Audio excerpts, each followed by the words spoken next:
And so these are part of the solution. But really it's naive to think, oh, well, if I'm going to do water storage, then I'll just get a bunch of IBCs, because even though this looks like a lot of water, this is really just a drop in the bucket in terms of what you need in any given year. And so you have to think much, much bigger when it comes to water storage.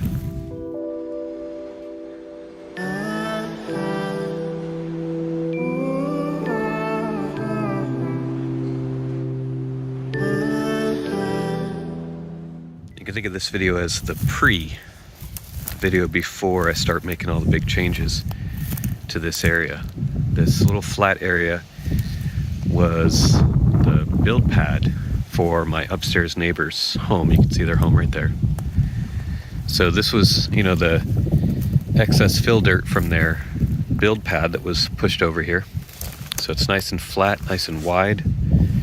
It's about, I don't know, half an acre. So the flat area starts over there.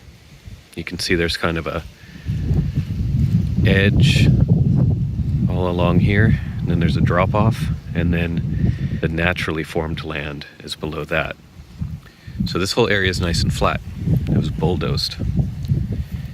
Another thing I noticed is that the soil here, it's not topsoil. So it's not a super productive area.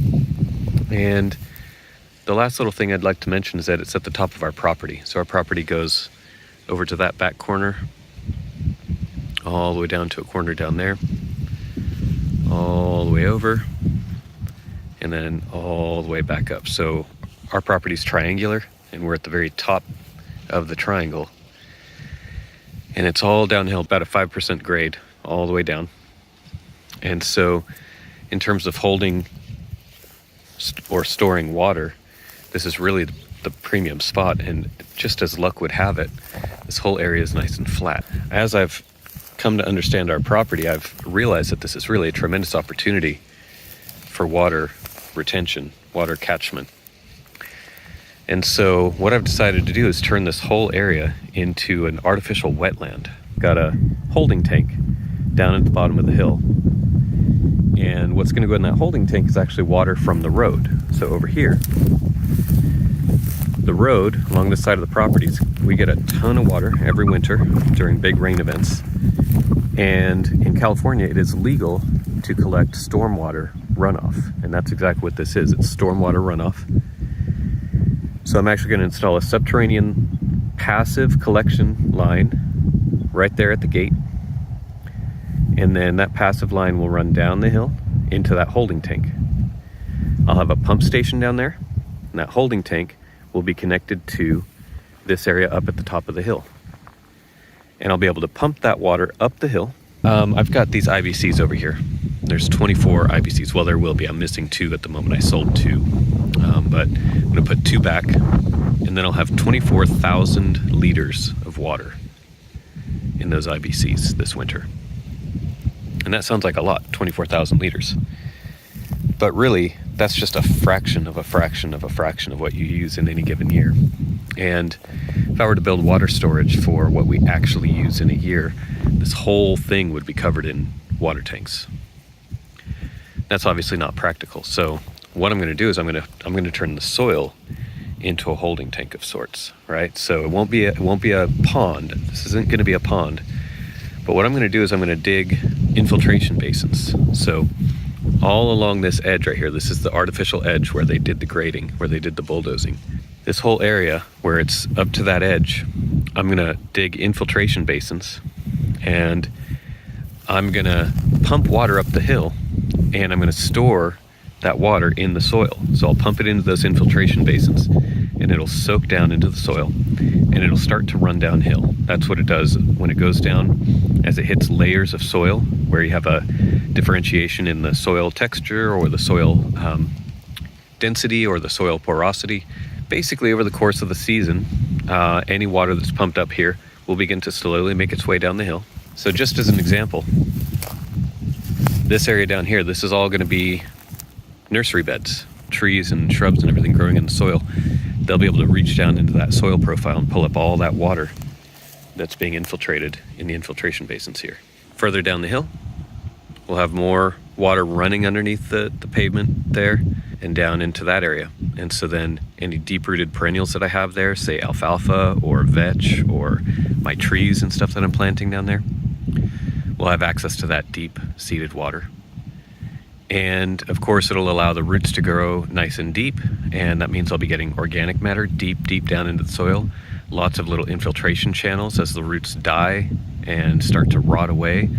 You'll get infiltration channels to be able to send water deeper and deeper. So it's basically just a virtuous cycle where the more water I can get down there, the deeper those roots can get, the more infiltration I'm going to get going forward, and the more water retention as well. As the organic matter builds in the soil, the higher the organic matter, the higher the water holding capacity. So it'll be this virtuous cycle. So there's several pieces to this whole thing. One is, of course, the infiltration basins that I'm going to dig with my loader. Another is some temporary swap spaces. So right here, these IBCs, that's temporary water storage. I have 24. So that'll be 24,000 liters worth of storage. And so these are part of the solution. But really it's naive to think, oh, well, if I'm going to do water storage, then I'll just get a bunch of IBCs, because even though this looks like a lot of water, this is really just a drop in the bucket in terms of what you need in any given year. And so you have to think much, much bigger when it comes to water storage. Now, what I will say is that I work a lot. I don't have much time to do stuff on the farm, and so this is a couple of years worth of work here. So it's not going to be like in the next 3 videos we're going to install this amazing water system. It's like, no, over the next couple of years we're going to install this water system. So just to make sure the expectations are in the right place. This is our little swimming pond, a little above ground pool, and we decided that there wasn't much use in keeping this pool for us, because it's just too cold to swim here. Even during the summer, afternoon breeze is in the 60s. And so you'd be swimming, and then you'd sit up out of the pool, and the breeze would hit you and you'd just freeze. So we ended up not using the pool as much as we thought. So this is about 3,000 gallons. So I'll put that tank up at the top of the hill there. Now this is really the centerpiece of the whole water collection system. This is a 5,000 gallon tank. I got it used off of Facebook Marketplace for $2,500, so 50 cents per gallon. It's in decent shape. It doesn't look great, but I've looked it over really carefully, and I don't see any serious structural issues with it. So 5,000 gallons, that's a good sized tank. And I got the low profile. They call this the tuna can because it's flat and low. The reason I wanted the low profile is because I'm going to be collecting water off of the road, that stormwater collection, right? And so I wanted the top of the tank to be below the level of the road. So I'm going to be collecting water up near the gate, which is right there. And so I want the gate to be higher than the top so that I can have the water passively feed into the tank just through gravity.